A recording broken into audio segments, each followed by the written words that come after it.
Na diversão da noite há sempre quem esteja atento a uma distração. Sempre fui muito habitual a ter cuidado com as minhas bebidas, eu também não consumo muito álcool. Tenho sempre atenção, eu tenho muito receio que me aconteça alguma coisa, então eu tento sempre ser o mais controladora em relação a isso.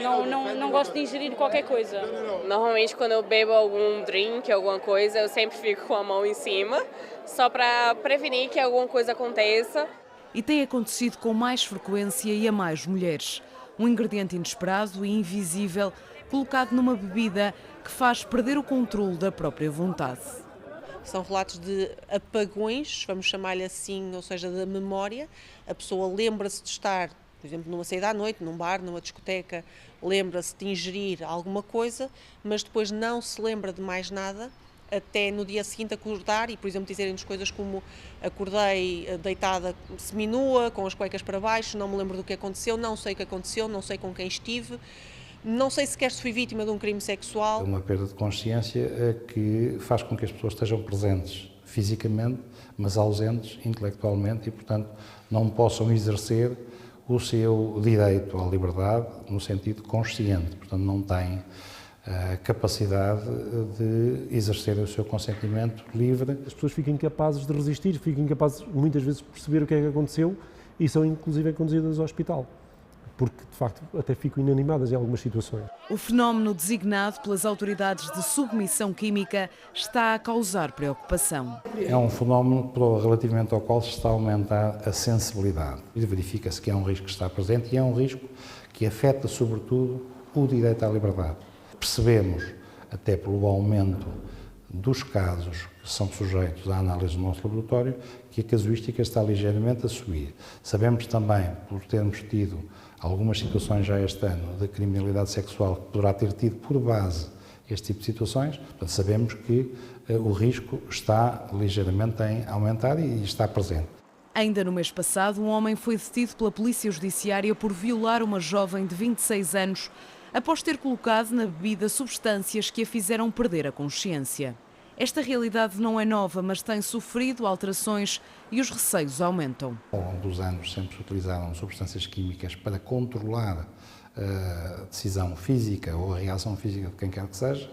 O que é novo é o aparecimento nos últimos tempos, com maior incidência, de substâncias que, pelas suas características, provocam um apagão absoluto da parte da pessoa que as ingere e permitem, de alguma forma, que quem as aplique, que se aproveite dessa pessoa no plano sexual e também no plano patrimonial. Ao laboratório da PJ têm chegado 3 substâncias com mais frequência. O GHB está integrado na tabela das substâncias proibidas tidas como droga. A ketamina e o óxido nitroso são substâncias proibidas no plano contraordenacional, portanto são chamadas novas substâncias psicoativas que não podem ser partilhadas e que não podem ser vendidas. Estas substâncias têm por característica serem inodoras e serem também translúcidas, transparentes e, portanto, serem facilmente também têm a característica de serem líquidas, em regra, portanto são facilmente misturadas. A denúncia das vítimas às vezes tarda, outras acaba por nem acontecer. Há sempre a vergonha, porquê? Porque muitas vezes não se lembram e nem sequer se identificam como vítimas porque não sabem o que aconteceu. Algumas pessoas acham que tiveram ali um contacto de natureza sexual, mas não conseguem perceber se houve de facto esse contacto. Algumas pessoas ainda vão tendo assim alguns flashes de algumas pequenas memórias, mas algumas há um apagão completo e muitas vezes para o pedido de ajuda já passam bastantes dias, bastantes semanas, porque ficam a tentar reorganizar-se, a tentar perceber o que é que aconteceu, devo denunciar, não devo denunciar, será que estou a alucinar, se calhar bebi demais, a culpa também foi minha de alguma forma. A PSP e a GNR, presentes nos locais de diversão noturna, acabam por ter o primeiro contacto com estas situações. Estamos a falar de uma realidade de diversão noturna, de uma realidade em que as pessoas cometem alguns excessos, nomeadamente no que diz respeito ao consumo de bebidas alcoólicas, e acabam por se colocar numa situação de vulnerabilidade e nem elas percebem muito bem o que é que aconteceu. Vão dizer que estavam inanimadas ou que não se aperceberam do que é que aconteceu ou que não conseguiram resistir, e aí a investigação já segue esse percurso, já vai no sentido de tentar provar que houve ali algo que aconteceu previamente e que pôs aquela pessoa na impossibilidade de resistir.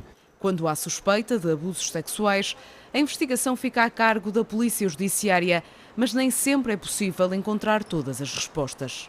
Os traços de evidência da presença destas substâncias às vezes têm um período de janela inferior aos efeitos das mesmas substâncias. Isto é, só quando passam os efeitos é que a pessoa admite que aconteceu qualquer coisa com ela e se nessa altura for sujeita a uma análise hospitalar, pode já não ser detectável, pode já não haver vestígios. À prova dos factos chegou o relato de uma jovem que durante uma saída à noite com os amigos em Lisboa se tornou num alvo.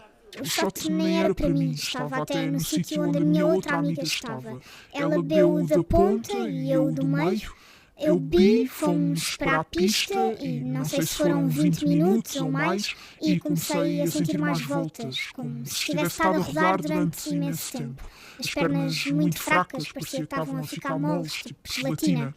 E começo a dizer-lhes, olhem, eu não me estou a sentir bem, não me estou a sentir bem. Encostei-me a um banco alto e assim que me encostei ao banco, caí no chão. A situação acabou por não ser pior porque foi ajudada. Sei o que me contaram do que aconteceu. Lembro de me tentarem levantar e eu estava a abrir e a fechar os olhos. Contaram-me depois os seguranças que pegaram em mim, um deles conhecia-me e sabia a minha morada, meteram-me num táxi e disseram ao táxi para não parar até chegar a casa. O susto esse não esquece. Eu acordei às 7 e tal e continuava a sentir-me tonta, doía-me o corpo, estava enjoada. Fui ao quarto da minha mãe e disse, mãe, eu não estou com os copos, não me estou a sentir mesmo bem, eu acho que fui drogada. Cheguei ao hospital, fizeram-me uma análise e testei positivo para 2 substâncias, coisas que nunca tinha tomado na vida e que eram conhecidas como rape drugs. A médica explicou-me depois que a dose com a mistura das duas era bombástica, que era mesmo para eu apagar umas horas valentes. À Associação de Apoio à Vítima chegam vários relatos semelhantes. Temos algumas jovens mulheres, jovens adultas, a recorrer a nós. Também já algumas menores, sobretudo 16, 17 anos, no contexto de umas primeiras saídas à noite, de não se lembrarem muito bem o que aconteceu.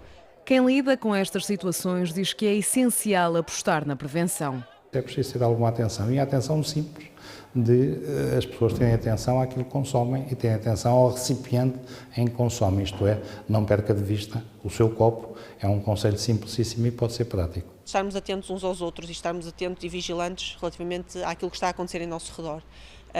Mas obviamente não aceitar aqui bebidas de pessoas estranhas, ter sempre o copo junto de si, conseguir ter sempre visão sobre o copo de onde se está a ingerir a bebida, para evitar que o copo esteja pousado numa mesa, pousado num balcão. Se estiverem inseridas num grupo, tentar, entre o grupo, controlar as bebidas uns dos outros. Tudo isto são medidas que reduzem o risco, obviamente. Para que uma saída à noite não fique marcada pelos piores motivos.